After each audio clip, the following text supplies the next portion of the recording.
other postdocs that wanted to be here but weren't able, or anyone else that's interested in information. So welcome. I'm Pedro Monteiro. I'm a rep at large for the Organization and Management Theory Division at AOM, and I'll be running the session together with my colleague Anupama Kondaya, who is the OMT co-membership chair. And we also have some panelists that I'm going to introduce later. And as I said, it's wonderful if you can turn off your camera so we can also,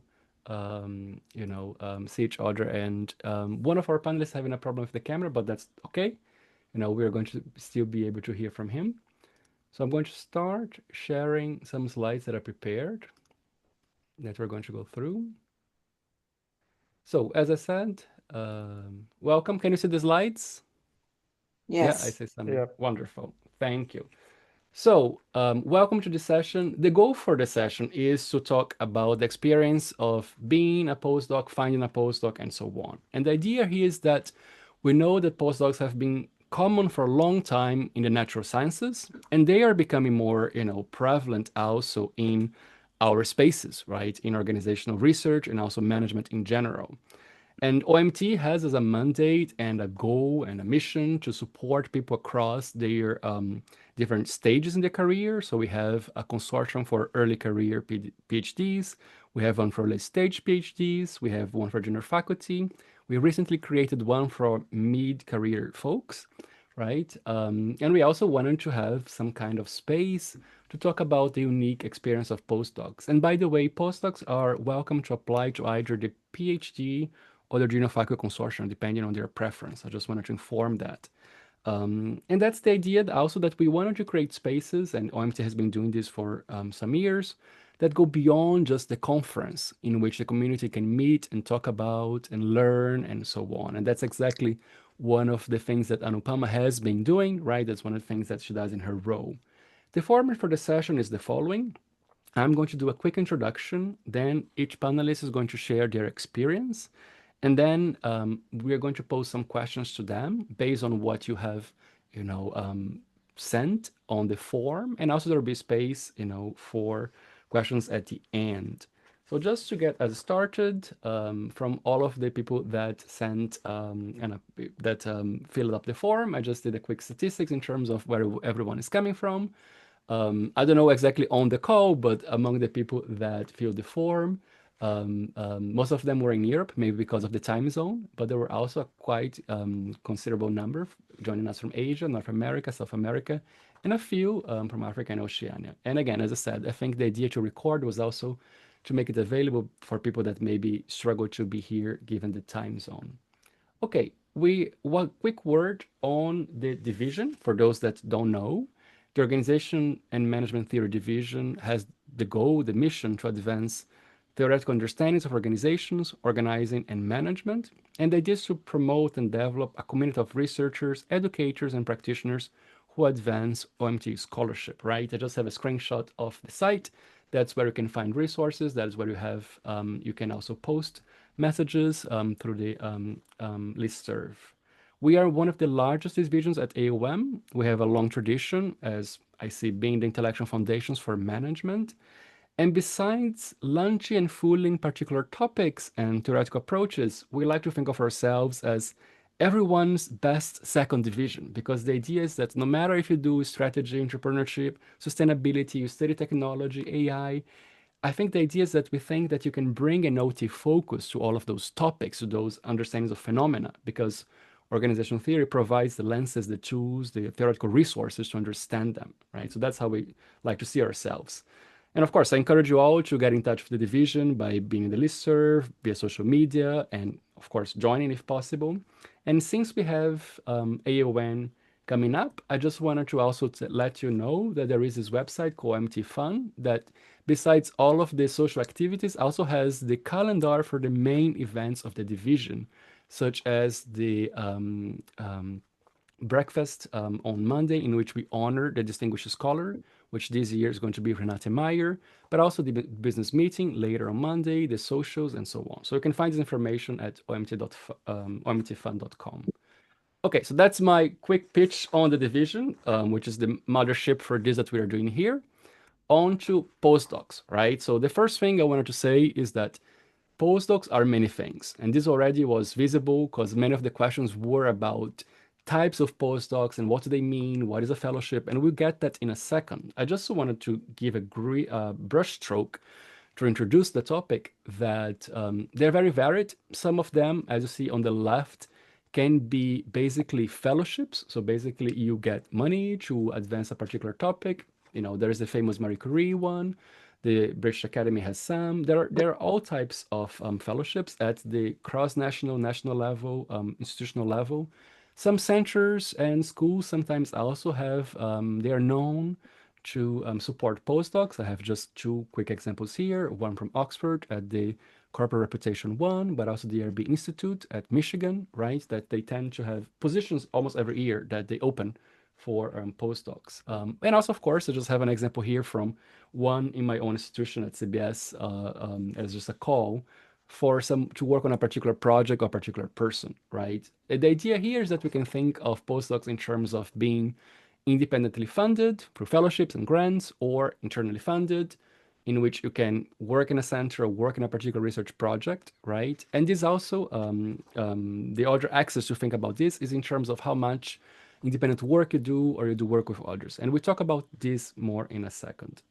The other thing I wanted to just say is that because they are so varied, they appear in many places. Again, I just wanted to direct your attention both to the Career Center at AOM, but also EGOS has a job market dashboard in which they announce faculty positions, but also postdocs sometimes. There is all sorts of online databases in which they have calls open for all areas, including management. And of course, word of mouth is an important thing. And we talk more about that in a second because besides the explicit advertised postdoc, sometimes it's also possible to find one depending on the fit of someone, the availability of funding of a particular person or institution, right? There is also this other side of the possibility to do a postdoc. One thing I like to say is that we are researchers. So I think understanding all of this takes research, right? People say that finding a job is a job in itself. But I also think finding research opportunities is about doing research. I just have this spreadsheet that I did when I was myself looking for a postdoc some years ago, which I'm happy to share, but of course is a bit outdated and was mostly focused on the UK because that's where I did my PhD. But I think that just goes, my message here is that it's important to try to map and understand. And hopefully, what we're going to do here also in the session is to try to collectively map a little bit and think about what are the opportunities and positions that exist and what it looks like.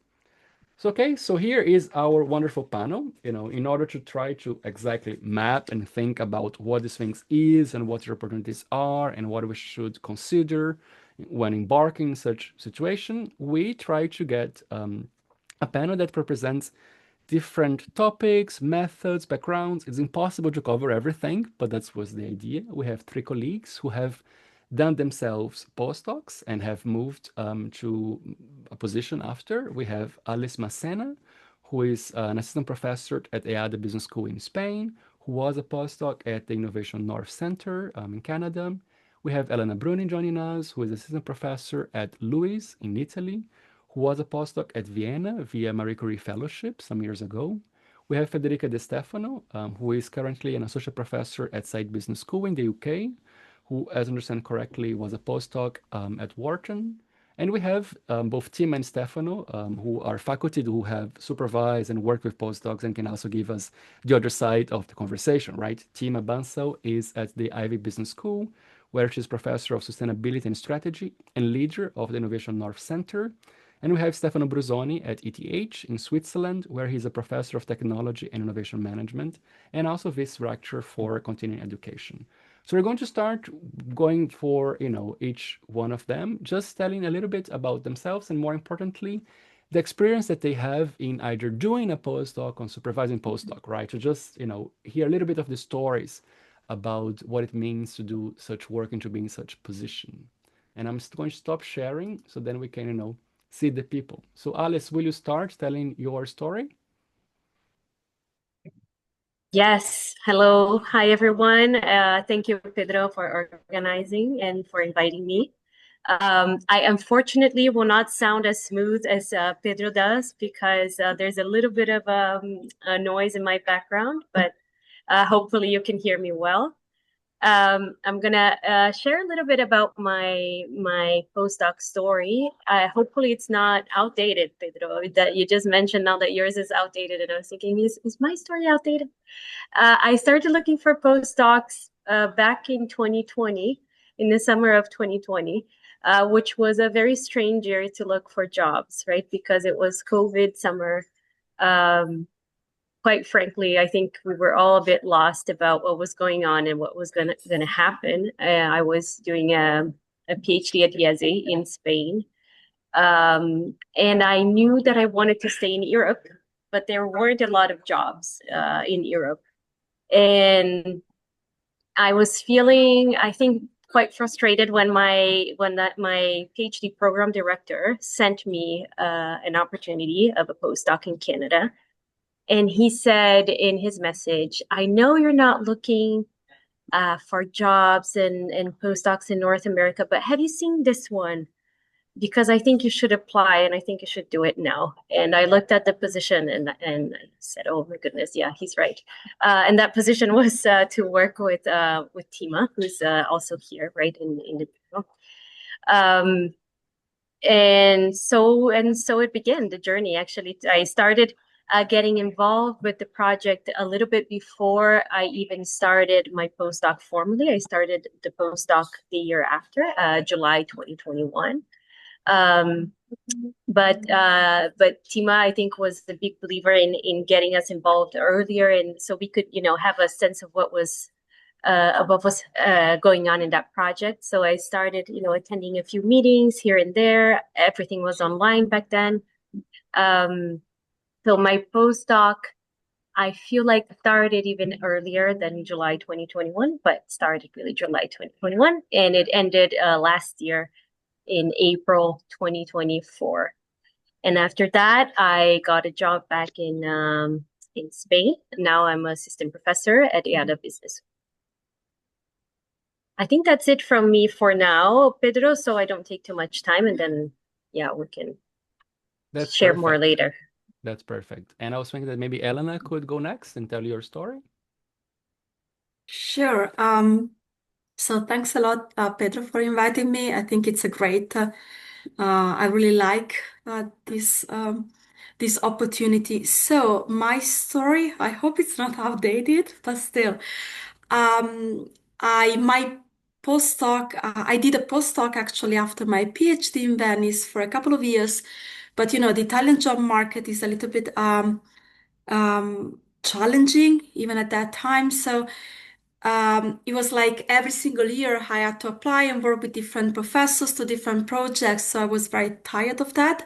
So at the same time, I was looking for a job, and it was summer. It was really hard to say, okay, I can apply for a Marie Curie fellowship. So I spent I think 2 months inside the library to prepare my Marie Curie um, proposal. And so when the results came out in February, actually I got an offer for as an assistant professor, but also I got to know that I also that my Marie Curie proposal was positive, was successful. So it was a little bit difficult for me to take the decision, but I decided to continue with the postdoc, and so that's when I moved in Vienna right before the pandemic, and it was quite interesting because even in 2018, actually, I applied about anti-vaccination, and when I moved in Vienna, the pandemic started. So it was a kind of I don't know whether it was like bad luck anyway, but it was great. So I spent the following 2 years at VU working with Renate Meyer and Dennis Jangsari on this project, and it was great because my previous postdoc experience, I had to teach a lot in Venice, which still it was great, but I didn't have time to actually devote like even thinking about research and writing papers. So while I was in Vienna, not only because of the pandemic, but also because of how the Marie Curie is structured, you're not allowed to teach. So I had the opportunity to research, like devote more than 2 years, like only research. And right after that, I got another offer and as an assistant professor. Um, so I think this is my experience, and I don't want to talk too much. And again, thanks a lot, Pedro, and I leave the floor to other panelists. My pleasure. Yes, the idea is just to have a short introduction, so then we go into the details. One thing I want to say is, I meant to say that the table I had created was outdated, but our stories never are outdated, right? Because we try to see patterns and inferences and so on. But anyway, on that note, Federica, will you tell us a little bit of your story? Yes, sure. Hello, everyone. Thank you, Pedro, for inviting me and for organizing this and thank you, Anupama, because maybe my story is the most outdated. I did a postdoc between 2018 and 2020, and in September 2020, I had my first faculty position. And when I decided to do a postdoc, there was really no information. It was super unusual. And when I went on the market as a postdoc, it was the first time I was on the market.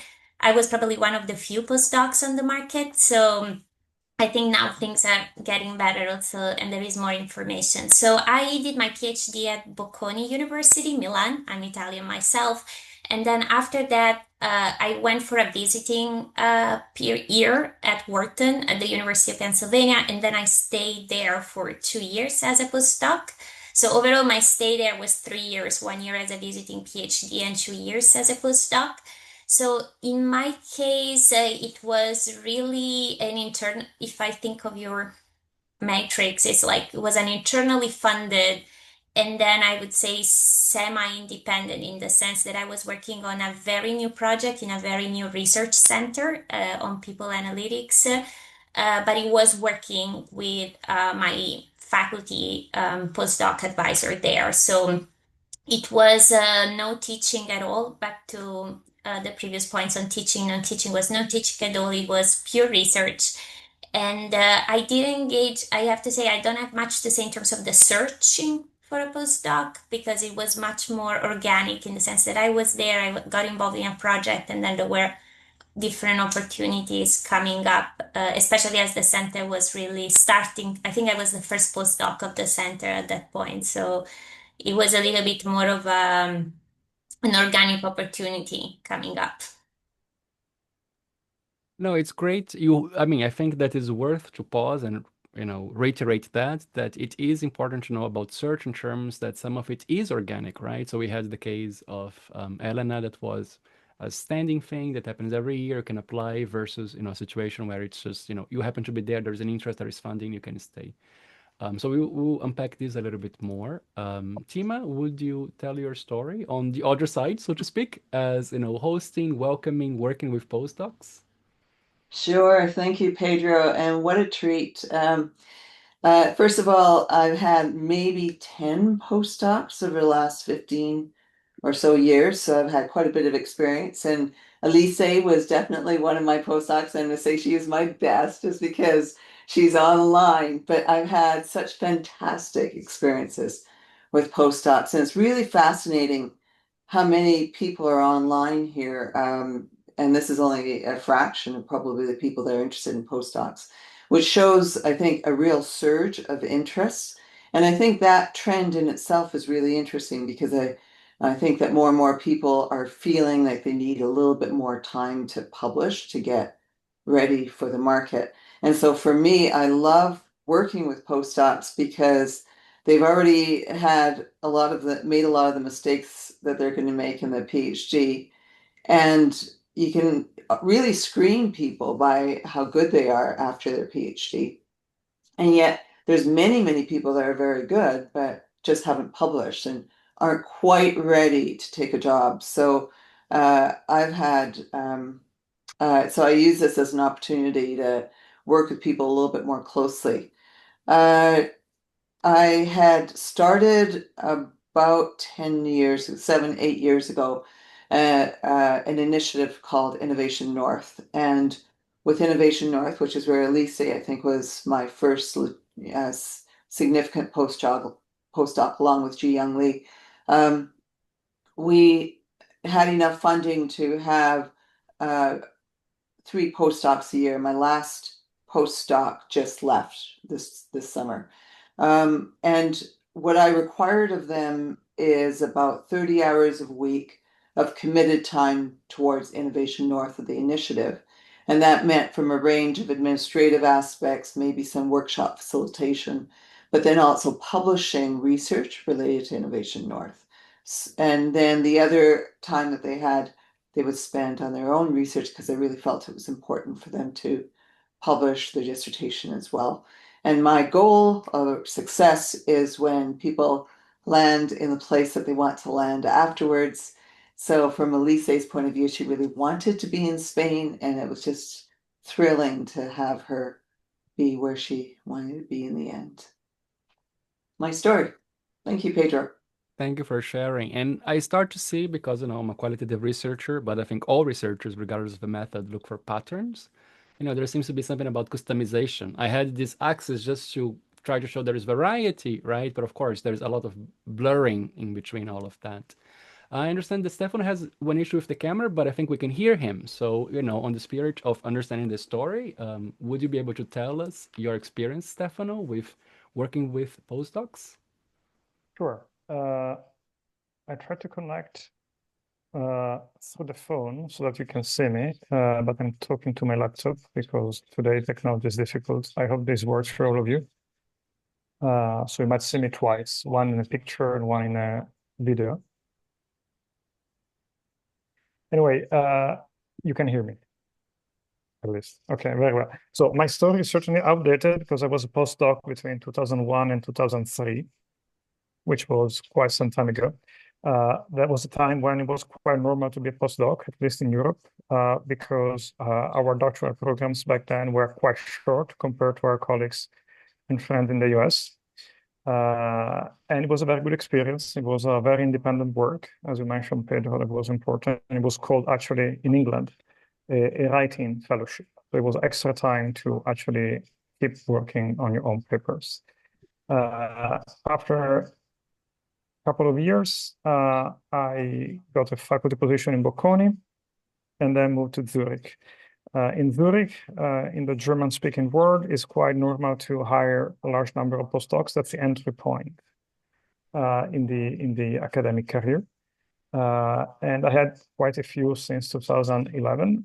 The job is mainly working on papers, improving methods, a little bit of teaching, but not too much. I think a key issue in choosing a postdoc, if one can choose a bit, is about duration. Because obviously finding a faculty position somewhere else then is a job in itself. So again, a 2-year postdoc is really good because that will give you 1 year to work on your pipeline, and then you have the second year to work on your job market. Basically, 3 years is also good. I think longer than that, one will begin to ask questions. A 1-year postdoc is always a good way out, obviously, but 1 year means that you are simultaneously working on your pipeline and on the job market. So that can be tough. But I think really the duration issue is probably the only thing I would want to add on top of what's been said already, which is something I agree entirely.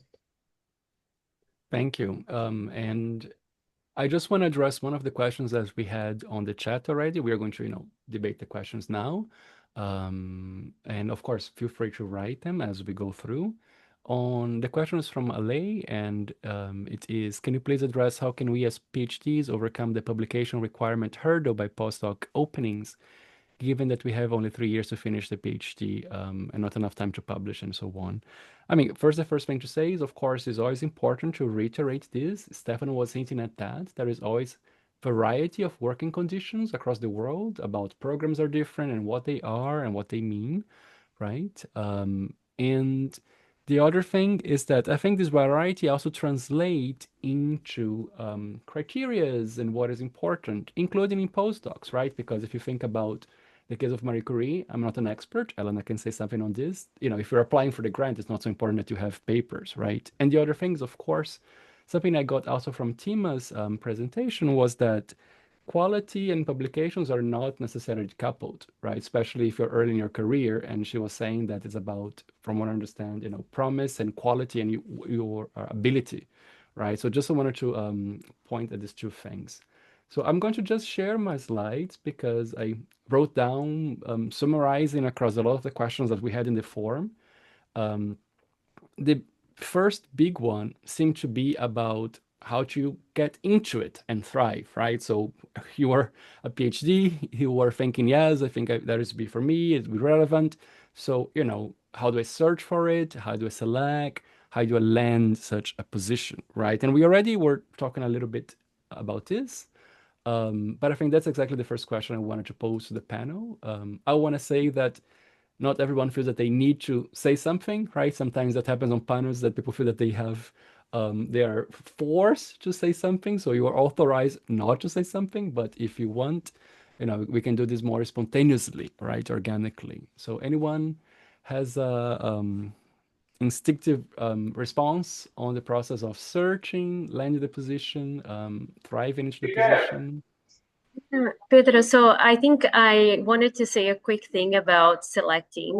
I think the selection also has to be linked to the kind of motivation, right, behind the postdoc. So for me, um, it was about having more time for sure, but not just more time to publish, right? It was also about having more time to understand my identity as an academic. And that was kind of a really big question that I had. Um, and even if I wanted to stay in academia, right? So it was something that required, honestly, time. So for sure, one of the selection criteria that I had was it cannot be a 1 year postdoc because there's no way I can tackle these big questions with a 1 year postdoc. Also, what kind of project, right, or what kind of team am I joining was crucial because, again, I'm looking for an identity, I'm looking for a community. So what's on the other side really mattered. And I wouldn't have gone for a postdoc that required me to just work autonomously on my own projects, right? Because it didn't make sense for the kind of motivation that I had. That's very interesting, right? There is also, sometimes we put the premium on having space and time and independence, which can be great, but also interesting to hear your story that you can also use as a socialization process, learning process, not just learning of the topic and skill, but also, your membership to a community.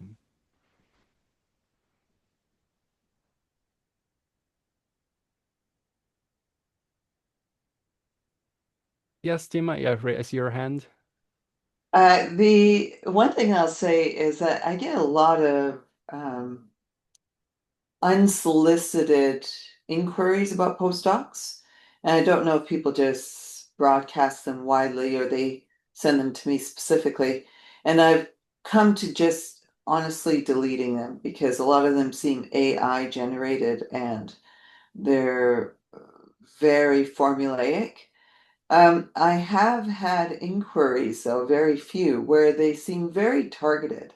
So even when I advertise for a position, the inquiries that suggest that people want to work with me, sorry, that they know the project, that they're motivated to be in Canada even, and that also speak to how they can contribute to the project, become really salient. So then they're having a conversation with me. It's not this broadcast.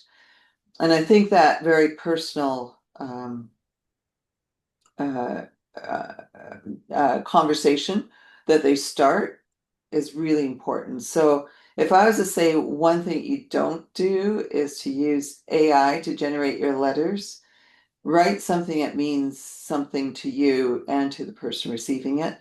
And I know it takes a lot of work, but it really generates a very different response in the receiver. So we had some questions on the forum that was exactly about how do I meet people and how do I, make myself known and reach out. And so that's a great point, I think, that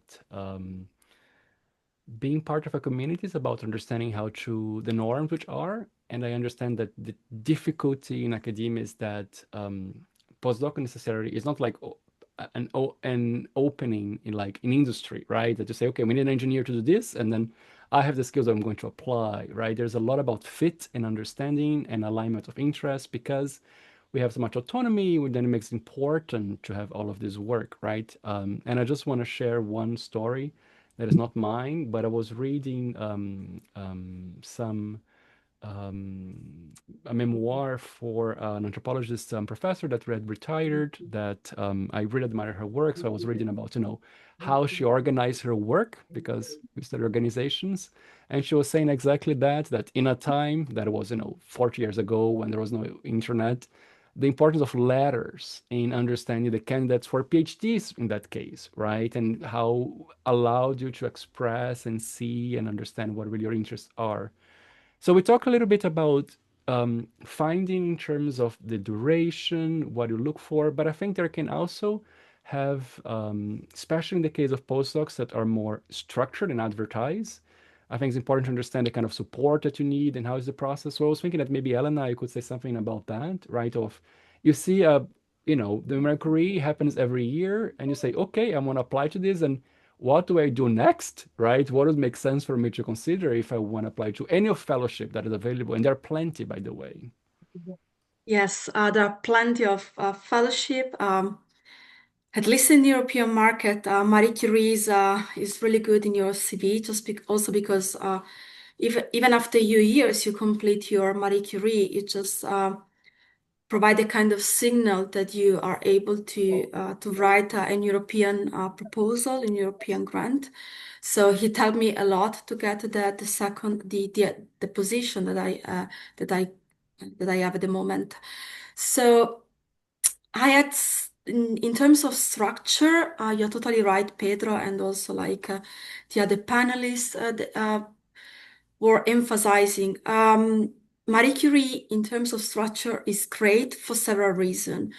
Not only for strategic reasons that I just mentioned, but the duration, as Alice was mentioning before, because you have 2 years, and also Stefano said that 1 year of postdoc is not enough, and I had at least two of these kind of contracts before in Venice. They are very, let's say, they are very stressful because you have to handle so many different tasks and you have to pursue, you are still in the job market, you have to write papers, you have the pipeline, you have so many other, a lot of pressure.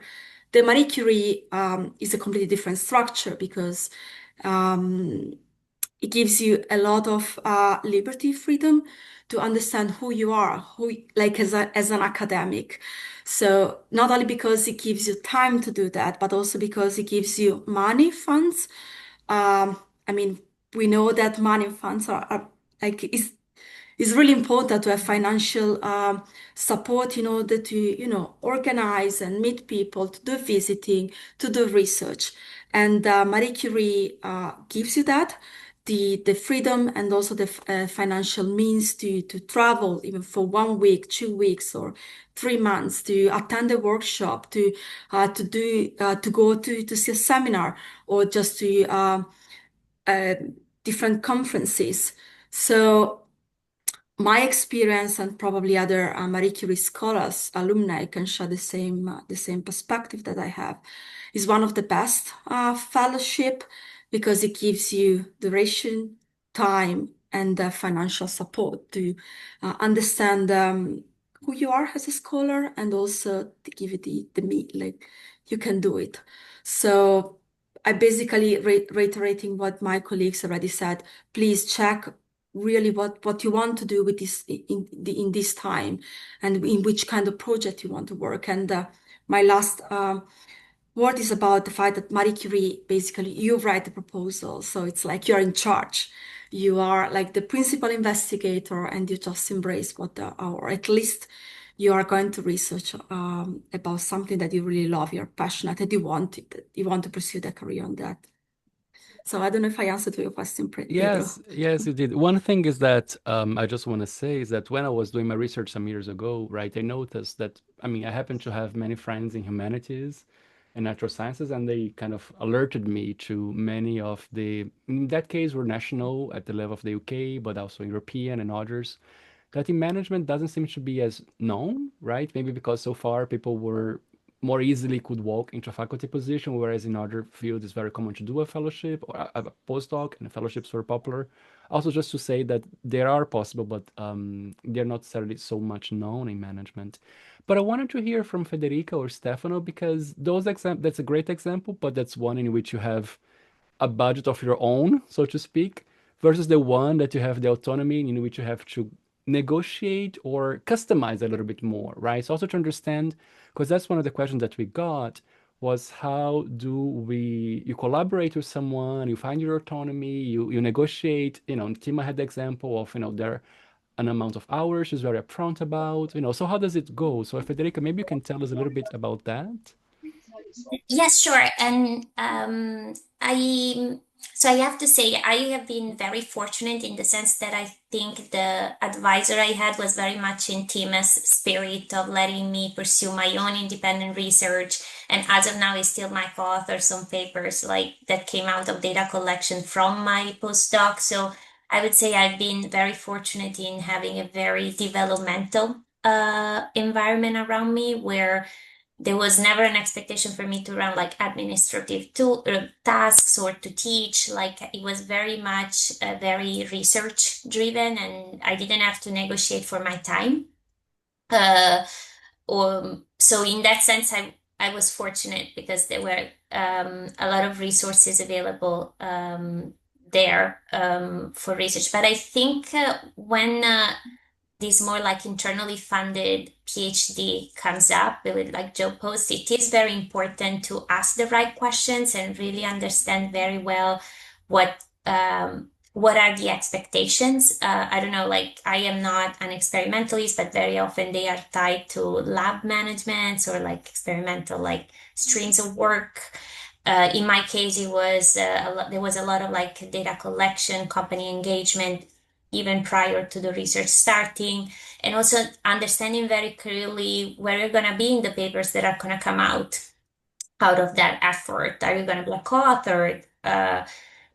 If yes, like are you leading some of the papers or not? So I think these things are really important to understand it ex ante, and I think most people who hire postdocs are very transparent and want to develop young scholars.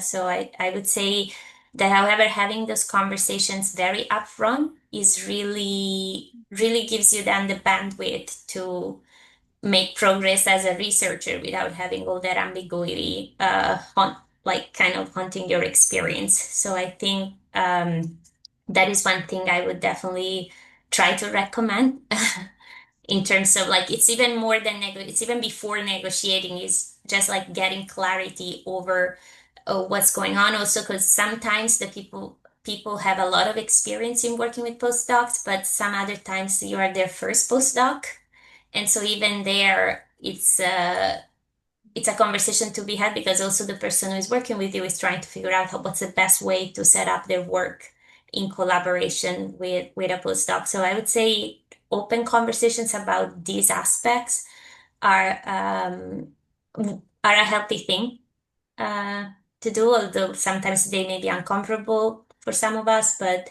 I think they are a very healthy Yeah, that's point. great. So this topic of clarity is very important, right? And maybe because I study interactions, I was wondering at the micro level, right, what it would mean, and what kind of questions, for example, would be important to ask for a position, to understand, what would be that. I think, Tima, you had something on that? Yeah, I think that a postdoc, I love what Pedro said about postdocs being truly unique to the professor.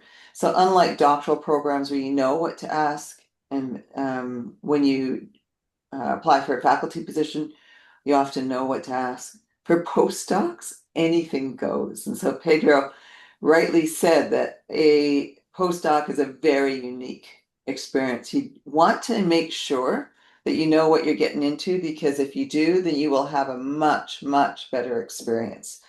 than if you walk in expecting one thing, your professor expects another. So I think that having that conversation or dialogue is important. So some of the things that I would ask if I were in your shoes, or I wish my postdocs would ask, or I ask them, or I tell them if they don't ask, is I would want to know what is the nature of the work that you're doing with the faculty member. So it's already been implied, but Elena also said this, that you can either work fully on your own stuff or fully on your professor's stuff. But if it's on your professor's stuff, you have to know what kind of work that is and whether that intrigues you. Right down to, do you want me to do the data analysis? Do you want me to write papers with you? Will you be co-authoring? So I think the type of work is really important. And then how much time is on the postdoc versus time on your own research, which you've already talked about.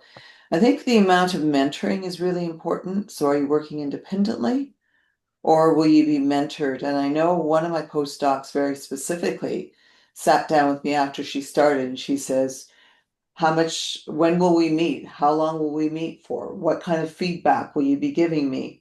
And I think those would have been good questions to ask before she started, but the good news is that we were on very much the same page. Um, is there a team or are you working just one-on-one? And I have teams of people, doctoral and postdoctoral students, and it's been such a joy when we get together in team meetings. At least they will have to confirm or disconfirm. But there is this multilateral dialogue that happens, and almost like this senior person supporting the junior people when I'm not able to. And that just creates a sense of real community. And if it's one-on-one, I think that can be even better, but there's also higher risks. And so then you're sort of the beneficiary or the victim if it doesn't go well of that relationship. So if it's one-on-one, you really need to know if you like working with that faculty member. And then finally, what does success look like in the mind of the supervisor? So I've had postdocs who never ask me, never really correspond, somehow just disappear. And I would say that's the weakest relationship is when they work independently, there's very little interaction, they don't integrate with the team. And then they believe what they're doing is postdoctoral work, and it's not necessarily what I think is postdoctoral work. Mhm. So I think knowing what the postdoctoral work looks like, what success looks like, and then having this constant um, conversation with your doctoral supervisor, postdoctoral supervisor, is really critical for success and knowing what that success looks like. So when you're interviewing or after the position's been offered, please go through that conversation because every postdoc is so unique. Actually, one more thing um, is ask if there's any extra money. I think Elena was sort of talking about this. So is there money for research conferences, for books, for databases, whatever it might be? But don't just think about the salary, but think about all that other peripheral costs that sometimes you need to incur. Thanks, Pedro, for the opportunity. Can Welcome. I add something quickly, Pedro, to what Yes, Tima just yes. shared? Also, something that I really liked that Tima made space for in the selection process is once we were there were two postdocs. Then the following postdocs that got hired, they would have a session with us without Tima or other members of the team. So they were also able to ask us questions as peers, right? As, you know, what is this postdoc really like? You know, what is your day to day like? So questions that they might be afraid to even ask the supervisor, they got to ask us right first during the selection process. So I thought that was really valuable too. So I'd say that having access to others in that team or to previous postdocs is also always valuable as well. Okay. Federica? I just wanted to add it, and it is a little bit of a blend of what Tima was saying in terms of like what your advisor like means by success and what Alice was saying in terms of like try to be very clear with your motivations. Like one thing that was very helpful for me in guiding those initial conversations was also having a sense of what I wanted to get out of the postdoc. So how I wanted after those 2 years to tell a story or a narrative about why I did the postdoc and what I produced during the postdoc. And then things always go not as you expected and take longer than you expected, but at least having a little bit of that sense of direction that you can very openly share with the people you're working with and that hired you, or the person, in terms of like, I would really like to transition from this discipline to management, or I would really like to be immersed.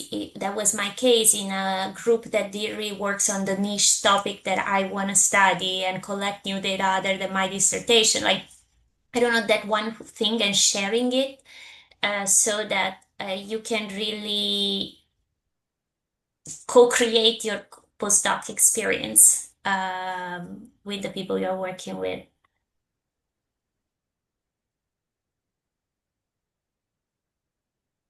Pedro, you're muted.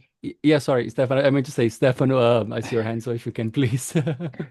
Thank you. Sorry, very quickly. So what Alice said earlier is super important. Whenever you get integrated into a team, ask whether it's possible to talk to other people in the team. That should be routine. It's not always the case. But then if it is not, ask. The other point that Tima already raised is in terms of career development. I think the point about mentoring is super important.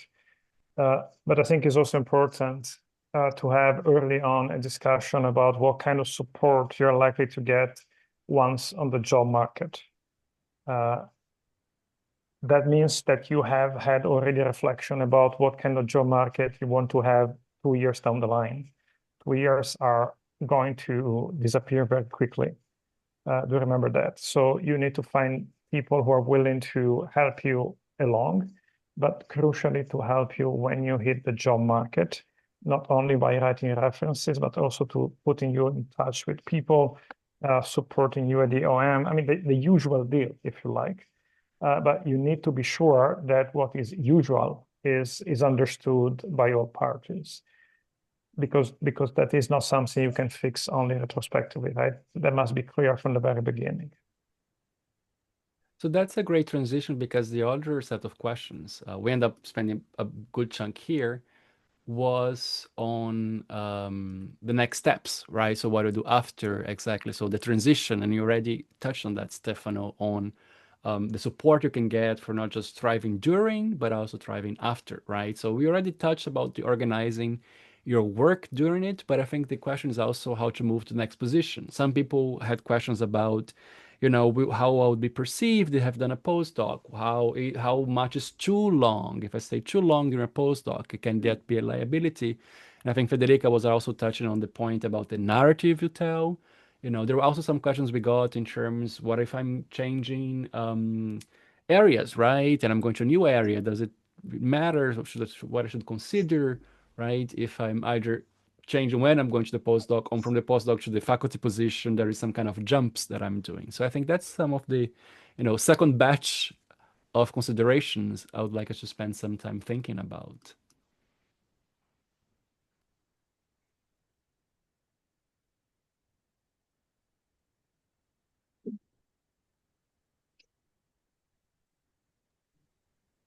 Can I, Pedro, can I Yes, answer?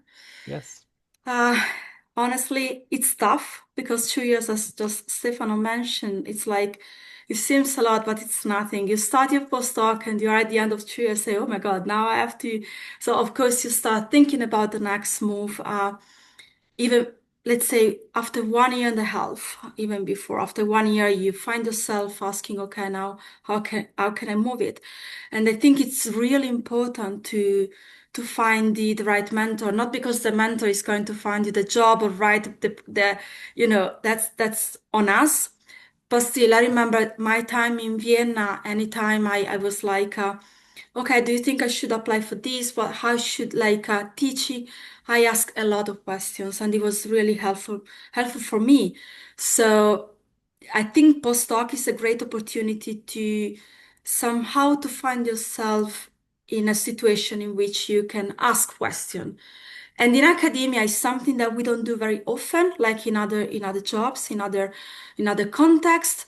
But as also Federica said, asking questions upfront when you negotiate, let's say, the position as a postdoc, but even while you are doing the postdoc and even thinking about the next. So it's interacting with people, asking your like your mentor, the other team members, because it's much better that after 2 years you just move forward, because otherwise 5 years, 6 years of postdoc is not like it can happen.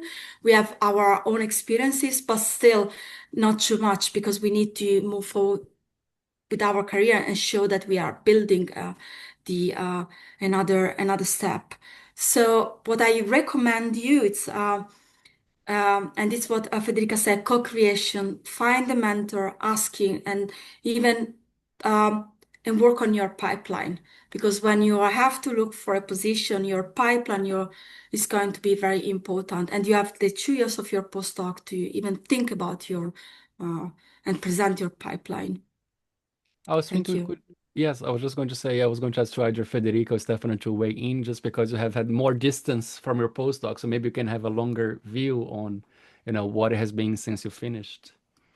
So so as I said, when I went on the market, so I did both the North American and the European market because my postdoc was in North America, and I think it was more unusual to be a candidate for a first time position as a postdoc than it is now.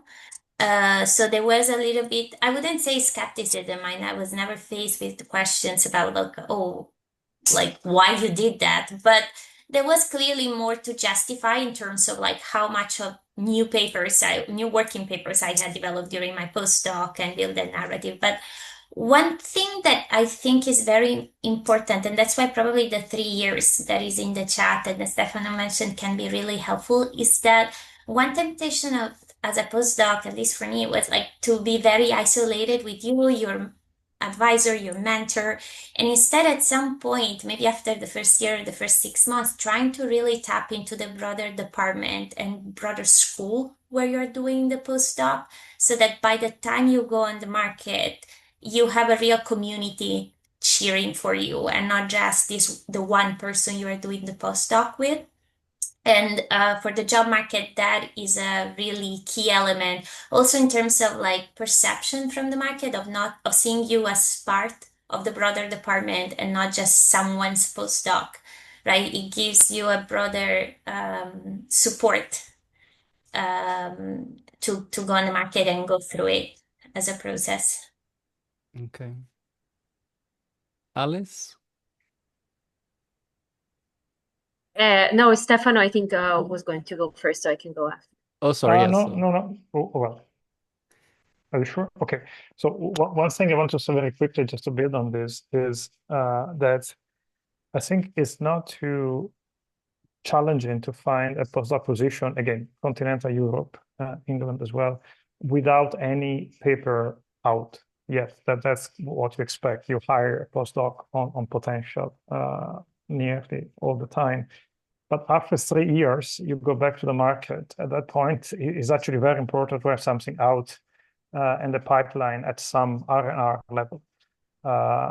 Because that is the extra time that you needed to get there, and one need to be there with that, because going back to the market after 3 years without something tangible out, that's gonna be a very difficult market. So I don't want to now so give the bad signal.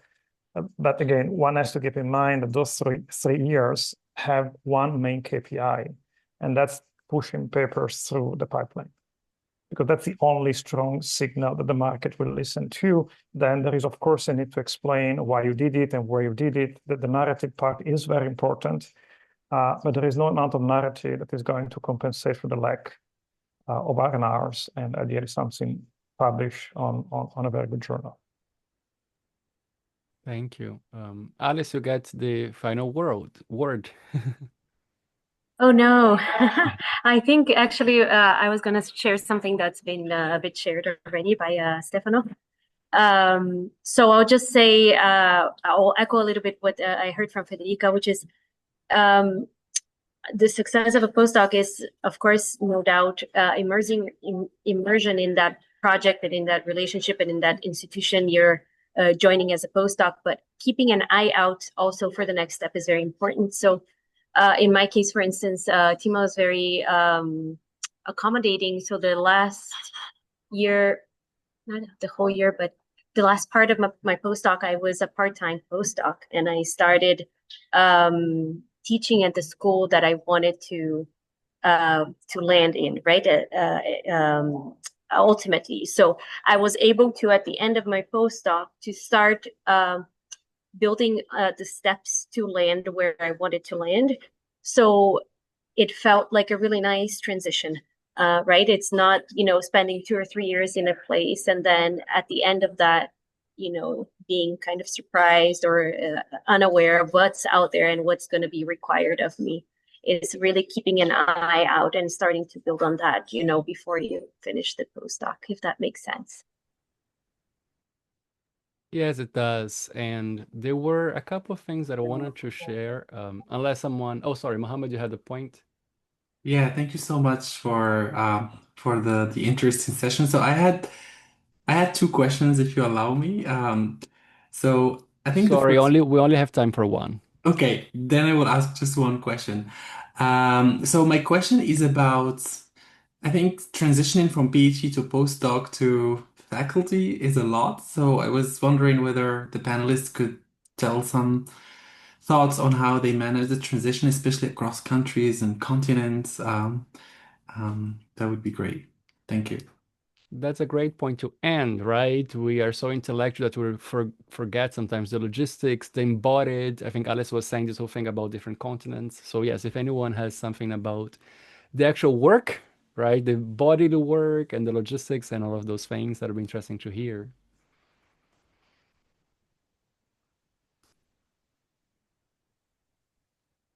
A Well, let quick me try. comment. Okay, Stefano, please Go, go go. ahead. Oh, just I think it's the part of our work just to relocate ourselves. So, but I leave the floor to Stefano. Please go ahead.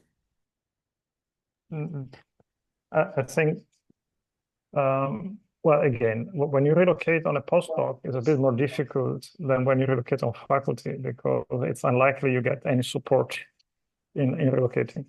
The big transition from postdoc to faculty, at least in my memory, was that suddenly I had to teach. And then a whole chunk of my time went to do other things that many years later I don't regret. But it was a gigantic transition in terms of allocating time and effort. Again, that's why it's important you move from postdoc to faculty with something already out on journals, because then suddenly half of your time is gone. And then family issues will be endemic all along. My wife is also in academia, so we had to reconcile two careers, 3 kids in 2 countries for a long, long time. It's feasible, but I wouldn't have any general advice on that. That's okay, because my last point was that we are researchers and then sometimes we forget about the power of asking questions, right? So I think that sometimes we expect someone to have the answer when in reality there is uncertainty all the way through, right? So I think the point is that you heard some stories here, you heard some advice, but I think I encourage everyone that was here or will listen to us later to just try to use this as data points to think about different possibilities, perspectives, ideas, and then try to see and keep asking more, maybe informed questions about the places, to ask colleagues about that, to understand how that particular path would make sense or not for you, right? So I think my lesson and encouragement is to try to think that maybe you won't get the one answer ever, but maybe you can ask more informed questions by thinking and getting this information from what we said here. So thank you for all the panelists for coming. Thank you for all the participants for being here. I hope that you will enjoy OMT, right? And then I'll see you in future events. So thank you very much. Have a good rest of your day. Thank you, Pedro. Bye, everyone. Thank you. Bye, everyone. Thanks a lot.